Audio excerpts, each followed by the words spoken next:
quero destacar com os irmãos desse texto que nós acabamos de ler, de maneira bem clara, o versículo 28, marca aí na sua Bíblia. Sabemos que todas as coisas cooperam para o bem daqueles que amam a Deus, daqueles que são chamados segundo o seu propósito. Sabemos que todas as coisas cooperam para o bem daqueles que amam a Deus. Tem uma letra de uma música, de um hino muito bonito. Essa letra foi composta pelo nosso irmão, inclusive presbiteriano, Estênio Márcios. Estênio, ele tem músicas maravilhosas, letras muito boas. E esta, que recebeu o título de Tapeceiro, preste bem atenção nesta letra. Diz assim o poeta: tapeceiro, grande artista, vai fazendo o seu trabalho, incansável, paciente no seu tear. Tapeceiro não se engana, sabe o fim desde o começo. Traça as voltas, 1000 desvios, sem perder o fio. Minha vida é obra de tapeçaria, é tecida de cores alegres e vivas, que fazem contrastes no meio das cores nubladas e tristes. Se você olha do avesso, nem imagina o desfecho. No fim das contas, tudo se explica, tudo se encaixa, tudo coopera para o meu bem. Quando se vê do lado certo, muda-se logo a expressão do rosto. Obra de arte para a honra e glória do tapeceiro. Quando se vê pelo lado certo, todas as cores da minha vida dignificam a Jesus Cristo, o tapeceiro. Que coisa maravilhosa, que letra abençoada. Minha vida é obra de tapeçaria. E muitas vezes eu estou vendo esse tapete pelo lado avesso. Mas quando se vê pelo lado certo, percebe-se o propósito eterno de Deus, que é a glória dele e o nosso bem. Isto chama-se providência de Deus. E eu quero hoje meditar com os irmãos a respeito da gloriosa providência de Deus. Quando nós falamos de providência, nós estamos falando do Deus que governa todas as coisas e todas as suas criaturas e faz isso de maneira sábia, soberana, perfeita. E tudo o que acontece obedece ao plano eterno de Deus. Então, na realidade, a história não está seguindo o seu curso aleatoriamente. Não, existe um poder maravilhoso que conduz toda a história para o cumprimento de uma vontade decidida na eternidade.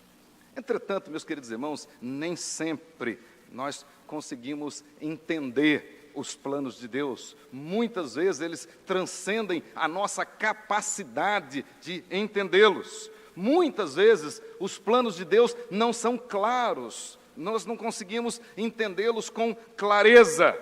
Muitas vezes eles nos parecem, inclusive, estranhos.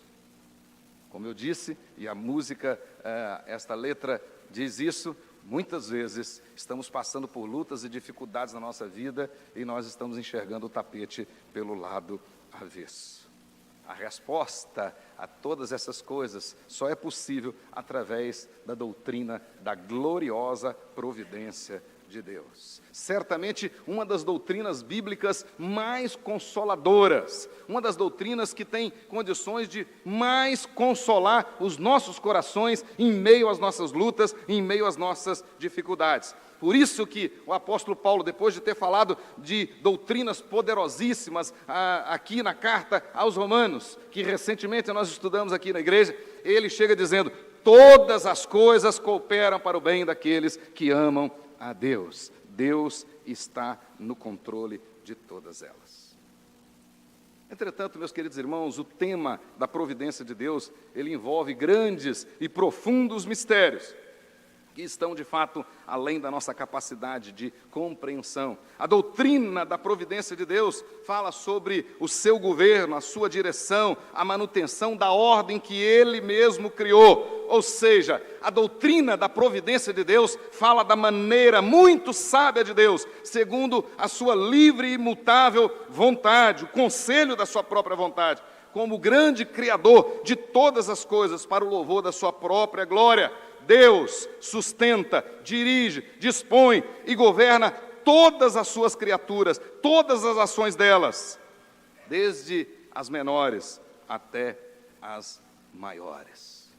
E isso muitas vezes é difícil para nós. Deus criou todas as coisas, desde os micro-organismos invisíveis a olho nu, até mesmo os gigantescos corpos siderais. Deus criou todas as coisas, e de fato não tem 1 milímetro quadrado em todo o universo que Deus não pode reivindicar como sendo dele, criação dele. E ele sustenta e governa de forma perfeita, com precisão incomparável, com harmonização. Deus governa tudo isso. Tudo que ele fez para a sua glória, para a sua exaltação, para a exaltação do seu inefável nome. Por isso, essa doutrina é de fato maravilhosa. E ela não tem relação apenas com o ser interior de Deus, mas também com o seu agir, que muitas vezes é incompreensível. Portanto, eu não tenho hoje a pretensão de desvendar os mistérios dos atos da providência de Deus. Como o próprio apóstolo Paulo escreveu aos Romanos, quando ele chega no final da sua sessão doutrinária, no capítulo 11, aí nos versículos 33 até o 36, ele diz assim: ó profundidade da riqueza, tanto da sabedoria como do conhecimento de Deus, quão insondáveis são os seus juízos, quão inescrutáveis os seus caminhos. Quem, pois, conheceu a mente do Senhor?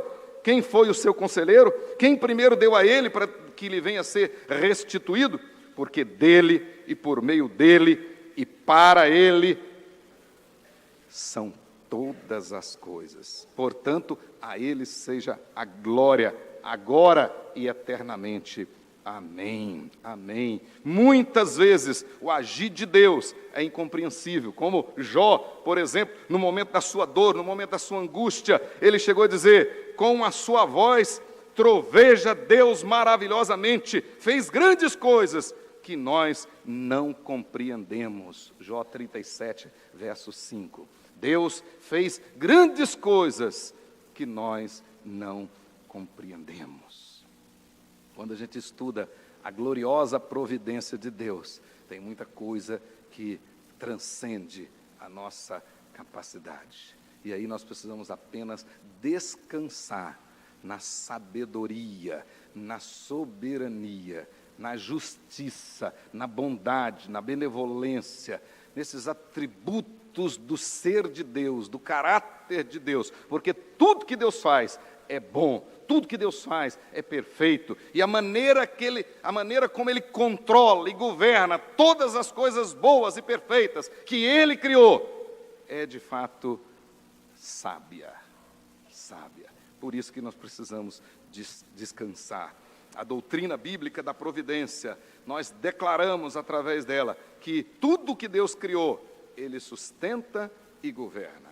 Portanto, você que veio aqui hoje, preste atenção.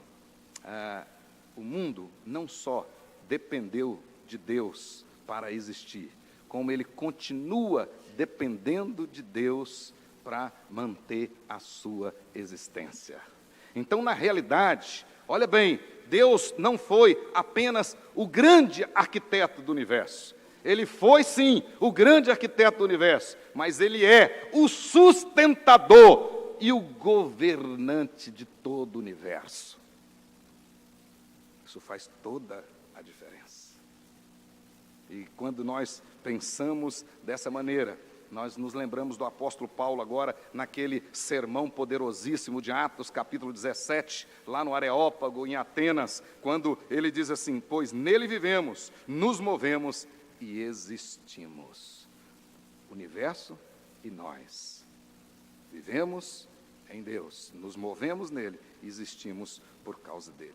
Portanto, o ponto central da doutrina da providência de Deus é a ênfase no governo sábio, soberano, santo de Deus, a ênfase na soberania, na sabedoria e na autoridade absoluta de Deus, governando e dirigindo todas as coisas, todas as criaturas. Portanto, meus queridos irmãos, Ele governa Ele governa tudo e nada acontece fora do governo dele. Nem as coisas pequenas e nem as coisas grandes. Nada jamais aconteceu fora ou além do âmbito de seu governo soberano e providencial. É Deus que faz a chuva cair, é Deus que faz o sol brilhar, Ele que levanta reinos, derruba reinos, levanta governantes, derruba governantes, é Ele que sabe o número de fio de cabelos que você tem na cabeça e o número de dias da sua existência. Ele governa todas as coisas. Isso é maravilhoso. Isso nos leva a uma distinção que nós precisamos fazer agora, que é fundamental. Tendo esta consciência preliminar, nós vamos resolver um problema muito sério aqui na nossa mente. Vamos fazer uma distinção fundamental. Ou seja, quando nós cremos e entendemos a providência de Deus, nós vamos saber que não existe acaso, não existe destino, não existe sorte. Embora muitas pessoas acreditam, acham que as coisas acontecem sem causa, que as coisas surgem ou acontecem a esmo, sem motivo ou sem explicação aparente, acontece por acaso.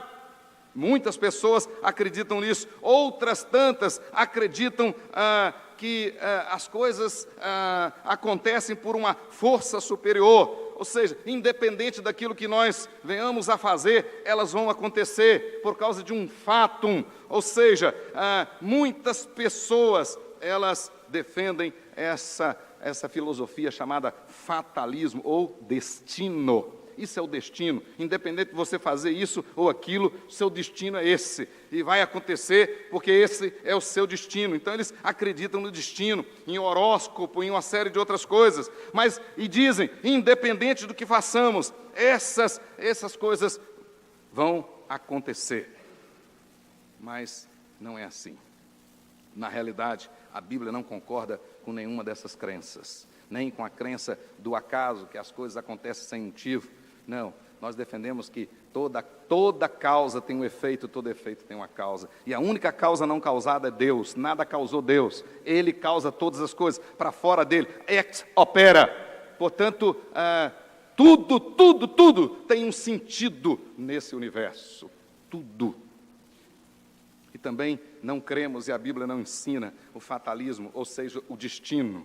Então, seu destino é ser pobre e você pode trabalhar para morrer de sol a sol e não vai ficar rico de jeito nenhum, porque esse é seu destino. Seu destino é sofrer, é ser triste, isso, aquilo, outro, e você pode fazer o que for, que vai ser dessa maneira. Não. A Bíblia não ensina dessa maneira. Ao contrário, a Bíblia afirma o controle soberano de Deus sobre todas as coisas através da sua providência. E a chave para nós entendermos essa diferença fundamental está no caráter pessoal de Deus. No caráter pessoal de Deus. Observe bem que nós cremos que Deus fez todas as coisas, mas nós cremos que Ele é transcendente e Ele é imanente. Ou seja, Deus criou todas as coisas, mas Ele é maior do que todas elas e pode viver sem elas.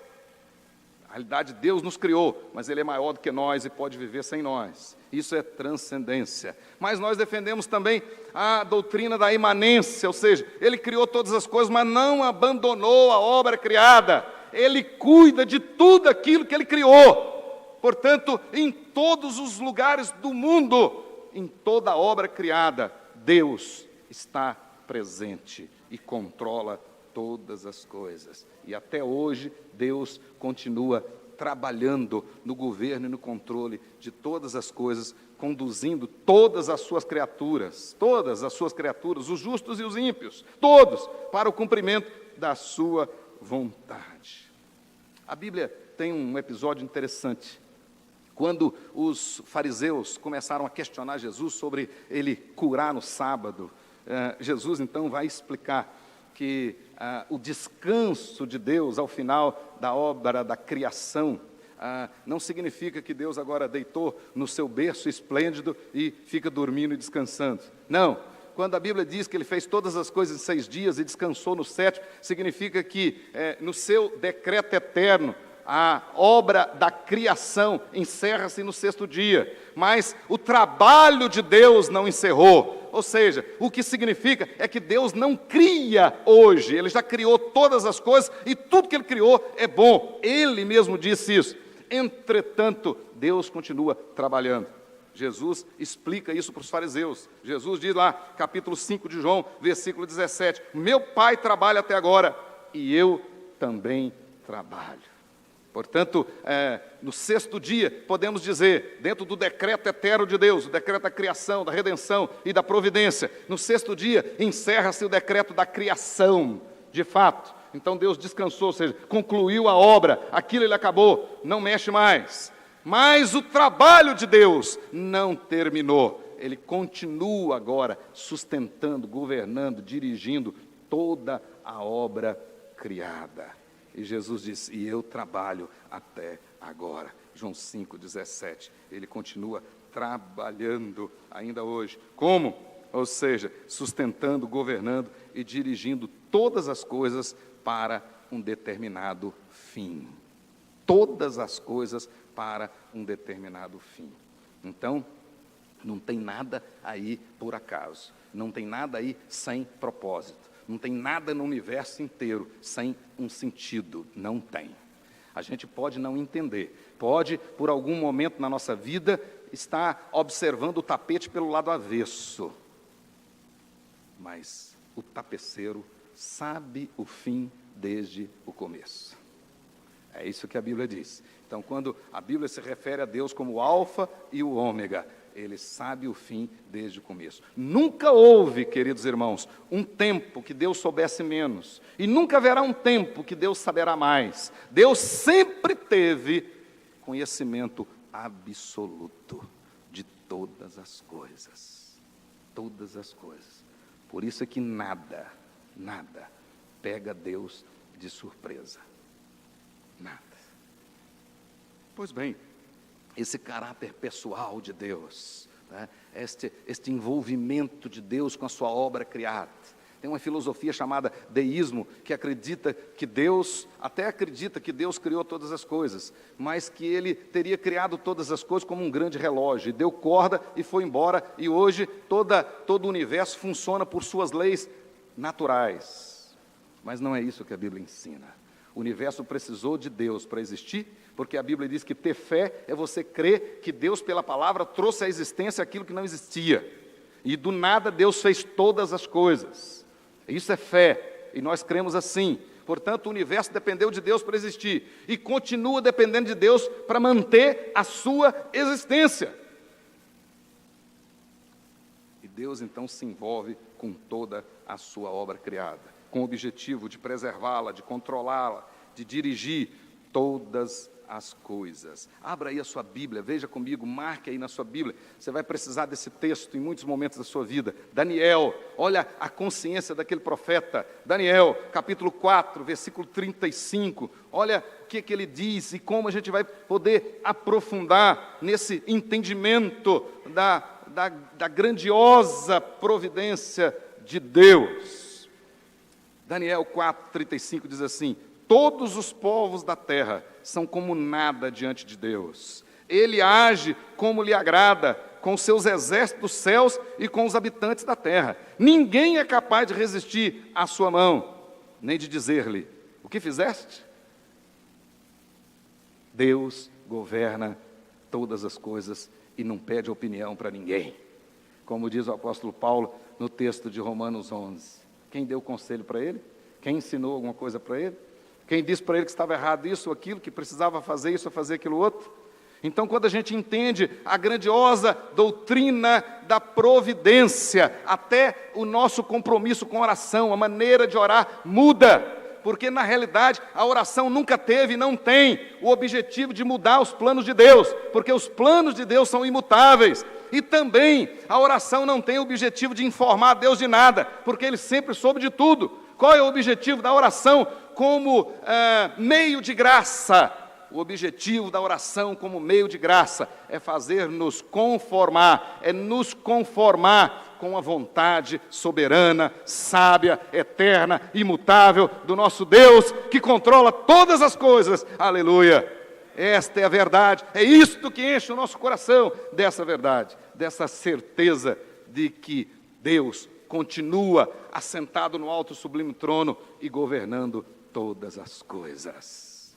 Todas as coisas. E quando nós entendemos isso, um detalhe curioso, na realidade, literalmente, a palavra providência não aparece na Bíblia. Portanto, a doutrina da providência foi sistematizada pela teologia. E essa sistematização mostra 3 aspectos, 3 formas de como a providência divina se manifesta. Como nós podemos ver a manifestação da providência divina? De 3 maneiras. Primeiro, pela preservação, ou seja, nesse decreto, nessa expressão do decreto de Deus. Lá atrás nós já aprendemos, o decreto de Deus, ele se revela na criação, na redenção e na providência. Na criação ele já encerrou tudo, a providência também, Jesus disse, na redenção também, Jesus disse, está consumado. A obra que Jesus fez, ele a fez de uma vez por todas. Não vai oferecer outro sacrifício, aquele já é suficiente e eficaz. Conforme diz o escritor da carta aos Hebreus, de uma vez por todas ele abriu um novo e vivo caminho. Mas a obra da providência, Deus continua trabalhando hoje. E como que ele trabalha hoje? Primeiramente, através da preservação. Ou seja, Deus não apenas criou o mundo, como ele também sustenta esse mundo, ele preserva este mundo. O que você acha, por mais estudo, por mais que a ciência tenha evoluído, o que você acha que segura uma dessas menores estrelas dos céus, que no mínimo é 200 vezes maior do que o nosso planeta? E ela está soltinha lá em cima. Quem é que está segurando?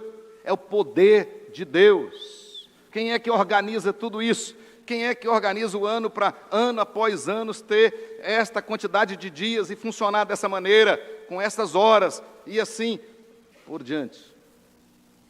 É o Deus que preserva tudo isso, rigorosamente falando. Nós podemos dizer que a obra da criação terminou no 6º dia, mas a preservação continua. Olha o que está escrito em Hebreus capítulo 1, versículo 3. Hebreus capítulo 1, versículo 3, o escritor da carta diz lá que Jesus é criador de todas as coisas com o Pai. Nada do que foi feito sem ele se fez, conforme João já tinha dito. Mas aqui ele diz, e agora ele diz que ele sustenta tudo aquilo que foi criado pela palavra do seu poder. Ele sustenta tudo aquilo que foi criado pela palavra do seu poder. Você tem vontade de acordar amanhã, mas só vai acordar amanhã por causa da providência de Deus. Você tem vontade de fazer negócios amanhã e ser bem-sucedido. Você tem desejo que os seus negócios prosperem amanhã, mas isso só vai acontecer pela providência de Deus, porque Ele está conduzindo todas as coisas. Ele conduz os ímpios e conduz os justos. Ele conduz todas as coisas. O sujeito, por mais ímpio que seja, ele na realidade, por mais que ele rejeite, por mais que ele diga que Deus não exista, que ele ignore, que diga inclusive que seja adepto de Satanás, porque nem Satanás faz o que ele quer, Deus o governa. Deus o governa. Portanto, esta questão de Deus preservar tudo aquilo que ele fez, a Escritura ensina claramente que Deus faz isso. Observe agora na sua Bíblia, Neemias, capítulo 9, versículo 6. Abra aí e marque esse texto também. Neemias também teve essa revelação, entendeu que na sua ação providencial, no exercício da providência, Deus preserva aquilo que ele criou. Olha o que Neemias diz, capítulo 9, versículo 6. Só tu és Senhor. Observe na sua Bíblia que Senhor, com letras todas maiúsculas, significa que aí está o nome do Deus pactual, Iavé. Iavé. Só tu és Iavé, o Deus da aliança. Tu fizeste os céus, o céu dos céus, e todo o exército, todo o seu exército, a terra e tudo o que nela há, os mares e tudo quanto há neles. E tu, o que está escrito? Preservas a todos com vida, e o exército dos céus te adora. Olha que coisa maravilhosa. A Bíblia que está dizendo, não é o pastor Marcos. Vejamos aí o que o rei Davi... Então, Neemias recebeu essa revelação. Vamos ver o que o rei Davi disse no Salmo 145, versículo 13 até o versículo 19. Marque também na sua Bíblia. Davi, agora no auge da sua convicção, na sua verdadeira declaração de fé, confiando na ação providencial de Deus, ele disse lá: o teu reino é o de todos os séculos, e o teu domínio subsiste sobre todas as gerações. O Senhor, Yahvé, novamente, é fiel em todas as suas palavras e santo em todas as suas obras. E Yahvé, verso 14, sustém os que vacilam e apruma todos os prostrados. Em ti esperam os olhos de todos, e tu, a seu tempo, lhes dá o alimento. 16, abres a mão e satisfazes de benevolência a todo vivente. O justo é Yahvé em todos os seus caminhos, benigno em todas as suas obras. Perto está o Senhor de todos os que invocam, em verdade. Olha o verso 19. E ele acode à vontade dos que o temem. Atende-lhes o clamor e o salva. Esse é o Deus da providência, que sustenta toda obra que Ele criou. Às vezes você pode estar deprimido, cabisbaixo, e achando que Deus te abandonou, e que Deus não gosta de você, e que Deus esqueceu de você, né? Nada disso. Essa não é verdade à luz da palavra de Deus. Deus nunca esquece de nós. A promessa dele: jamais te deixarei, nunca te abandonarei, vou te sustentar com a minha destra fiel. Este é o compromisso do nosso Deus. Aleluia. Então, meu irmão, você tem que encher o seu coração desta verdade. Olha o que o salmista, agora no Salmo 104, no versículo 27 até o 29, vira aí a sua Bíblia, né? Você já olhou o 145, agora olha o 104, diz assim: todos esperam em ti, olha que coisa poderosa, todos esperam de ti, que lhes dê de comer a seu tempo. Olha bem, olha a declaração do salmista: todos esperam de ti, que lhes dê de comer a seu tempo. Se lhes dás, eles o recolhem. Se abres a mão, eles se fartam de bens. Se ocultas o teu rosto, eles se perturbam. Se lhes cortam a respiração, morrem e voltam ao pó. O que te chamou a atenção? Você que já está nos nossos grupos pequenos familiares, que já sabe fazer observação, o que te chama a atenção aí? A repetição, olha bem, observe bem, o que repete aí? Qual partícula que se repete várias vezes aí? Se. Olha a profundidade do texto em relação à providência de Deus. O Deus que preserva aquilo que Ele criou. Aí diz lá: todos esperam, toda a obra criada, desde o pardalzinho, toda a obra criada, espera que Deus os sustenta. Todos esperam isso. E aí o texto diz: se Deus lhes dá, eles recolhem. Se Deus abre a mão, eles fartam de bens. Se Deus oculta o rosto, eles se perturbam. Se lhes corta a respiração, nem UTI resolve. Não adianta. Nenhuma tecnologia, nenhum avanço da medicina. Não tem jeito. Ninguém morre antes da hora nem depois dela. Todos nós chegamos aqui com os dias contados, escritos no livro de Deus. Escritos no livro de Deus. Jesus disse que é impossível para o homem acrescentar um côvado ao curso da sua existência, por mais sábio que ele seja, por mais desobediente ou obediente, o que for, não tem jeito. Ontem, no sepultamento do seu Jaú, nosso irmão, eu disse: todos nós nascemos com a senha, e todo dia Deus está fazendo a chamada, e não tem jeito de eu passar a minha senha para outro. De repente estou achando que você está mais cansado, etc. Então, vai na minha frente. Eu preciso ficar um pouco mais aqui. Não tem jeito.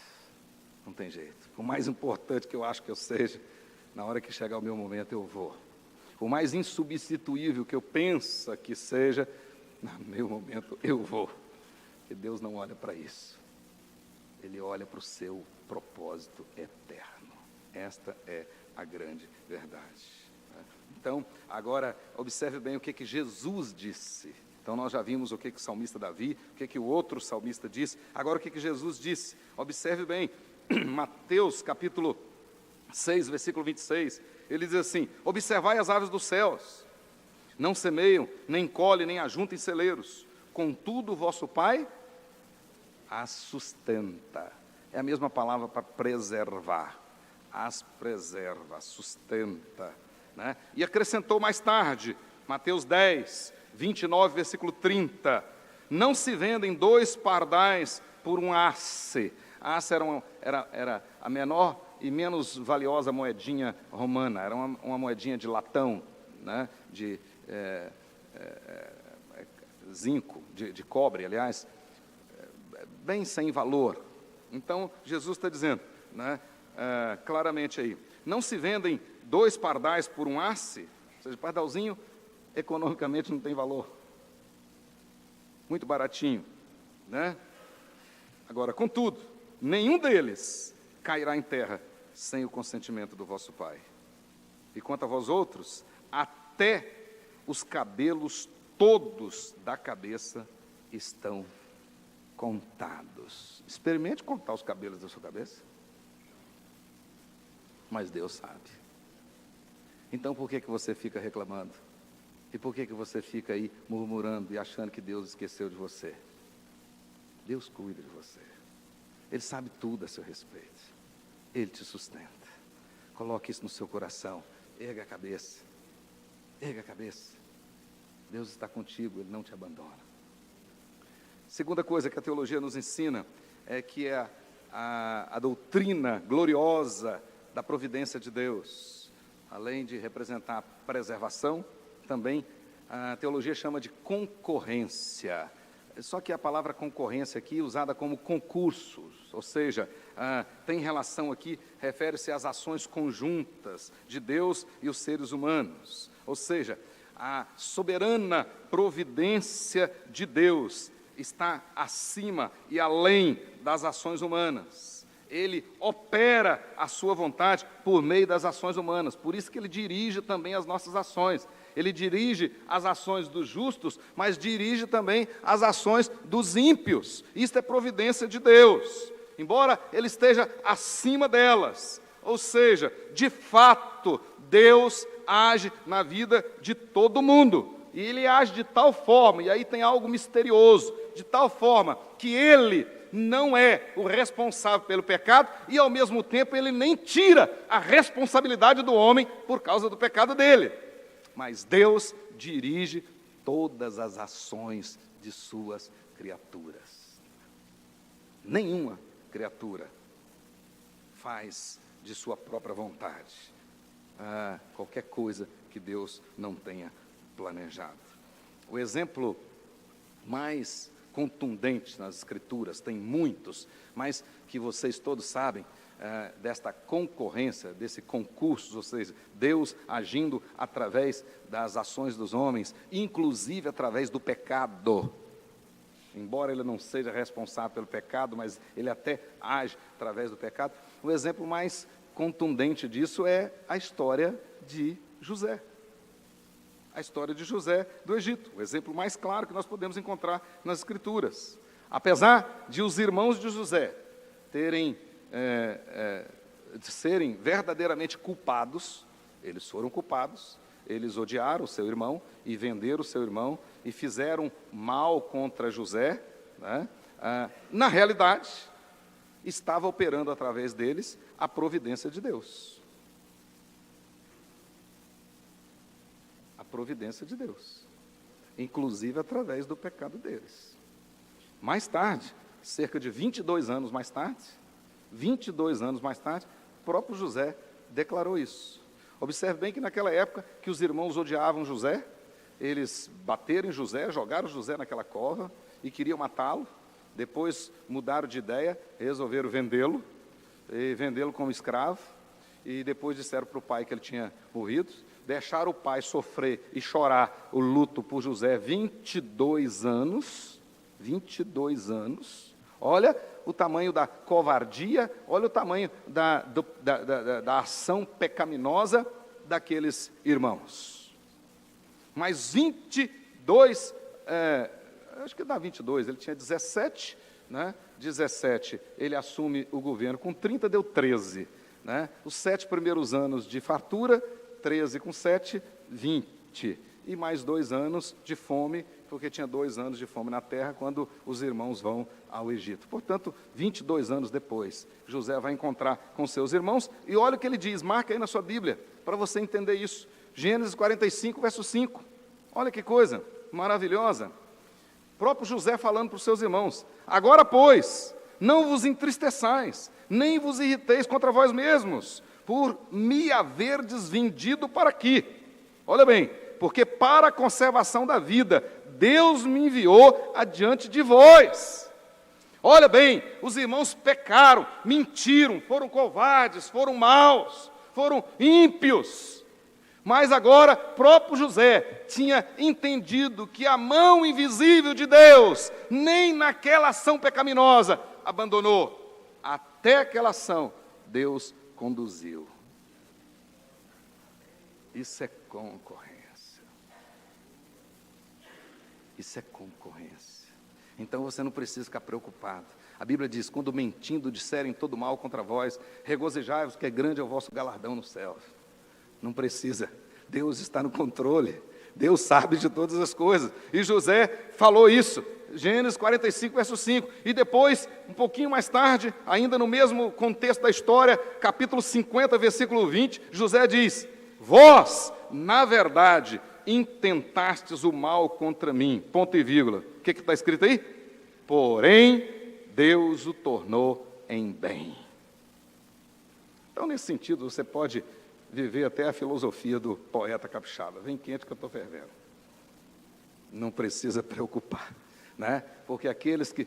Então você não precisa ter medo de olho gordo, não precisa ter medo de mal olhado, não precisa colocar uma pimenteira na frente da sua casa, nem arruda na orelha, nada disso. Deus está no controle de todas as coisas. Você não precisa querer acender uma vela para Deus e outra para o diabo, e buscar isso, aquilo, outro. Não precisa.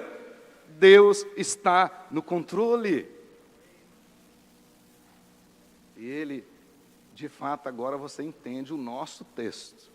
Todas as coisas cooperam para o bem daqueles que amam a Deus. Até quando alguém maliciosamente, pecaminosamente age contra você. Até nesse momento, Deus está no controle.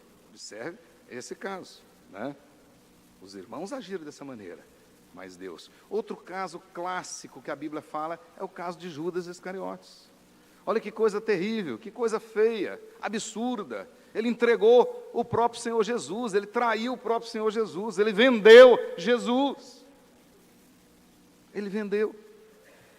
Mas o próprio Senhor Jesus disse que aquilo foi usado para cumprir o plano eterno. Depois, mais tarde, no capítulo 3, no capítulo 2 e no capítulo 3 de Atos, os 2 sermões do apóstolo Pedro, primeiro no dia do Pentecostes e depois de defesa, lá diante do templo. Nos 2 sermões ele diz: vós matastes o Salvador, o autor da vida. Ele diz isso. O fato ali não excluiu a culpa. Essa é a maneira soberana, misteriosa de Deus. Ele age por meio das ações das suas criaturas, sem ser responsável pelo pecado delas, mas sem, contudo, tirar a responsabilidade delas. Observe bem que Pedro diz: vocês de fato mataram o Senhor Jesus, vocês mataram o autor da vida, mas existia um plano eterno, e Jesus sempre soube desse plano, sempre soube. Então não houve nenhum erro, não houve nenhum equívoco, não houve uma frustração. Aquele episódio que aconteceu com os discípulos a caminho de Emaús, quando eles voltam depois da morte de Jesus, na crucificação de Jesus, eles voltam tristes para a aldeia de Emaús, cabisbaixo, e eles pensavam, puxa, nós pensávamos que ele ia ser o resgatador de Israel, o libertador de Israel, nós colocamos toda a nossa confiança nele, mas olha aí o que aconteceu. Eles estavam achando que deu errado, mas não deu errado nada. A cruz era indispensável. Jesus sabia na eternidade. A Bíblia diz lá em 1 Pedro que o sangue de Jesus foi conhecido na eternidade. Na eternidade. Jesus sempre soube. A cruz nunca saiu do foco de Jesus. Nunca saiu da visão de Jesus. Nunca. Mas nem por isso o sangue deixou de ser cobrado dos judeus. Judas Iscariotes, a mesma coisa. Mesmo tendo nascido para aquele fim, não deixou de ser cobrado dele a sua traição. Então, a providência de Deus, ela é gloriosa. Ela de fato é gloriosa. Né? Ela se revela nessa maneira de Deus preservar tudo aquilo que Ele fez. E se revela nessa maneira dele agir por meio de todas as suas criaturas, né? De todas as ações delas. Você pode até se escandalizar com o que eu for falar agora, mas na providência de Deus, Ele opera até através das ações do diabo. Então, como eu disse aqui num sermão recentemente, aquele episódio lá na época do carnaval, na escola de samba Gaviões da Fiel, lá Satanás lutando com Jesus e vencendo Jesus, isso é só nas histórias em quadrinhos, só no imaginário do homem caído, pecador, porque nunca houve isso, né? Nunca houve. Jesus nunca mediu força com Satanás, ele sempre mandou nele, ele sempre foi Senhor de todas as coisas, e Deus usa até as ações de Satanás. Deus usa, Deus tem esse controle, até as ações diabólicas, né? A pior, como eu disse aqui, ofensa que já foi cometida por algum ser humano, imagino que foi de fato a ofensa de Judas Iscariotes. Mas a Bíblia diz que ele cumpriu um plano eterno. E por último, dentro da doutrina da gloriosa providência de Deus, onde por meio dela Deus sustenta, preserva todas as coisas. Por meio dela, Deus concorre com as ações, ou seja, age por meio das ações de todas as suas criaturas, sejam os justos, seja os ímpios. Deus age assim.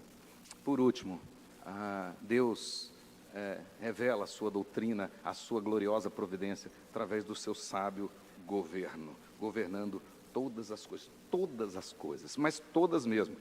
Paulo chega a dizer em Filipenses capítulo 2, verso 13, né, que é Deus quem efetua tanto o querer quanto o realizar, segundo a sua boa vontade. Então Deus realmente governa tudo. Não tem nada aí que escapa o governo do nosso Deus. E eu quero, chegando ao final, dizer o seguinte, que essa convicção de que Deus está no governo nos faz corrigir a ideia de que muitos acham que esse mundo está no controle de Satanás. Quando a Bíblia diz assim, que o mundo jaz no maligno, a Bíblia não está dizendo que é o diabo que manda no mundo e que controla o mundo, né? Nada disso. Ele está falando de um sistema, né? E não do mundo cosmos, não, Satanás não manda na obra que Deus criou. Ok? Então, nós precisamos corrigir isso. Não tem lugar nenhum na Bíblia que Deus deu esse mundo para Satanás. Não tem lugar nenhum na Bíblia que diz que Deus não interfere nos assuntos do mundo. Nada disso, né? Deus está atento a tudo que acontece no mundo. E Ele governa todas as coisas. Olha o que Salomão observou. O sábio Salomão, né? Provérbios 20, 24. Ele diz assim: os passos do homem são dirigidos por Yahvé. Como, pois, entenderá o homem o seu caminho? Provérbios 20, 24. E Jeremias, o profeta Jeremias, capítulo 10, verso 23, ele diz assim: eu sei, ó Yahvé, que não cabe ao homem determinar o seu caminho, nem ao que caminha o dirigir os seus passos. Profeta Jeremias dizendo isso. Então, por isso é que Tiago vai dizer que é soberba do homem dizer: amanhã eu vou fazer isso, vou fazer aquilo outro. Isso é soberba. Tiago diz, você tem que dizer assim: se Deus quiser, amanhã eu vou fazer assim, assado, vou vender e vou... Porque não é você que dirige o seu caminho, os seus passos. É aquele que governa tudo com a sua soberana sabedoria. Diante de tudo isso que nós vimos, nós podemos dizer que a doutrina não é uma doutrina presbiteriana simplesmente, é uma doutrina da Bíblia, que a doutrina da gloriosa providência de Deus, ela é bela, ela é extremamente bela. Ela é bela por causa da sua magnitude, da sua grandeza, visto que a doutrina da providência revela para nós que Deus controla todos os detalhes, antes e depois. Diz que ela é bela por causa do seu sentido duplo. Ou seja, por que Deus faz tudo isso? Duplamente. Primeiro, por causa da sua glória. Segundo, para o nosso bem. Para o bem do povo da aliança. Então, por isso é que ela é bela. A doutrina da providência, nós precisamos encher o nosso coração dela. Nós precisamos ficar emocionados, dar aleluias e glória a Deus realmente, porque ela é maravilhosa, ela é extremamente bela, magnífica, magnífica, principalmente por causa do seu objetivo duplo, a glória de Deus. O texto diz que ele faz tudo isso para o louvor da sua glória. Mas a Bíblia diz que ele faz isso para o nosso bem. Nós somos a menina dos olhos dele, para o povo da aliança. Então, preste bem atenção que era exatamente isso que Jesus queria ensinar lá no Sermão do Monte. Por que andeis ansiosos com que a vez de comer, ou de beber, ou de vestir? Deus cuida dos passarinhos, Deus cuida dos lírios dos campos. E certamente cuidará de você, porque é parte da aliança. E vai fazer isso para a glória dele, porque no momento que nós, os filhos da aliança, somos cuidados por ele, ao mesmo tempo a glória dele, o nome dele é exaltado. Você reconhece. Salomão, escrevendo Eclesiastes, ele vai dizer isso, que até o trabalho do nosso braço é dom dele. Então, você não ganhou dinheiro porque você é forte, é inteligente, você ganhou porque Deus permitiu que você ganhasse. Esta é a honra. Então, você não tem que ter dificuldade, por exemplo, de entregar os dízimos, porque não foi você que ganhou. Você tem que dizer como Davi e Salomão: nós estamos te entregando porque da tua mão recebemos. Da tua mão recebemos, da tua mão tu damos. Essa que tem que ser a nossa consciência. É assim você descansa no Senhor. Porque aí agora volta o nosso texto de Romanos, esse texto maravilhoso. Todas as coisas cooperam para o bem daqueles que amam a Deus. Esse capítulo 8 de Romanos, conforme preguei aqui há um tempo atrás, é como se fosse aquela pérola preciosíssima desse anel valioso. Então a Bíblia é uma joia valiosíssima e tem uma pérolazinha. Essa pérola é o capítulo 8 de Romanos. Como dizia John Bunyan, esta é uma pérola especial, porque nesse capítulo 8, ele diz aí no versículo 1, que não há nenhuma condenação mais para nós, e depois ele diz no versículo 39, e não há mais separação, não há condenação e não há separação, e no meio, no versículo 31, ele diz, não há mais derrota, porque em Cristo nós somos mais que vencedores. Então você pode dizer, não há condenação, ninguém pode separar, nem a morte, nem a vida, nem os anjos, nem os principados, nem as coisas do presente, nem do porvir, nem a altura e nem a profundidade, nada pode nos separar do amor de Deus. E em Cristo nós somos mais que vencedores, porque o texto diz lá, que diremos, pois, à vista dessas coisas, se Deus é por nós? Esse é o brado de vitória desse capítulo 9. E nesse mesmo contexto de santidade e consolação, ele diz então: todas as coisas cooperam para o bem daqueles que amam a Deus. Meu querido irmão, minha irmã, pare de reclamar, pare de murmurar, levante a cabeça, Deus está no controle, saiba disso, Deus está no controle, e Ele é o Deus da provisão, né? Ele é o Deus da provisão. Esse capítulo 8 fala de quem somos e do que temos em Cristo Jesus. Nós somos filhos, herdeiros, e temos agora todas as coisas em Cristo Jesus. Essa é a doutrina da providência. E eu quero terminar a mensagem de hoje com o texto que o presbítero Rogério não falou nada comigo, mas ele teve comunhão do Espírito e leu aqui para nós hoje, que é exatamente, quero que você abra, Filipenses, capítulo 4. Filipenses, capítulo 4. Paulo que escreveu Romanos e Paulo que escreveu Filipenses. E ele então fecha a sua mensagem falando para nós, Filipenses 4, versículo 11, 13, depois o 19 e 20. Diz assim, Filipenses 4, digo isto, não por causa da pobreza, porque aprendi a viver contente em toda e qualquer situação. Tanto sei estar humilhado, como também ser honrado. De tudo e em todas as circunstâncias já tenho experiência, tanto na fartura como na fome, assim de abundância como de escassez. Como é que ele termina essa sessão? Tudo posso naquele que me fortalece. Agora o versículo 18. Recebi tudo e tenho abundância. Estou suprido, desde que Epafrodito me passou as mãos, o que me veio da vossa parte, como aroma suave, como sacrifício aceitável e aprazível a Deus. Olha o 19 agora.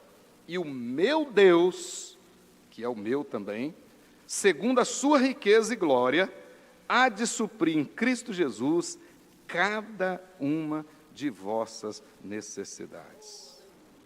Ora, o nosso Deus e Pai, ao nosso Deus e Pai, seja a glória pelos séculos dos séculos. Amém. Isso é providência de Deus. Não é a previdência do Bolsonaro, é a providência de Deus. Providência de Deus. Há de suprir cada uma das nossas necessidades. Deus que está falando isso, irmãos. Deus que está falando. E a Bíblia diz que Deus não mente. Deus não é homem para mentir. Uma das coisas mais bonitas que eu vejo na Bíblia é o testemunho de Josué no final da vida dele, com quase 110 anos de idade.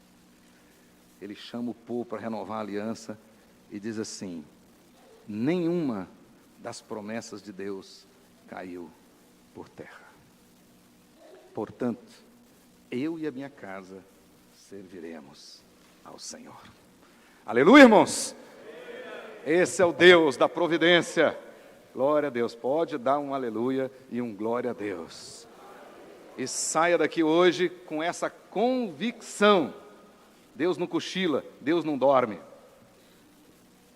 Então eleva os seus olhos para o monte, porque o seu socorro vem do Senhor, que fez e sustenta os céus e a terra.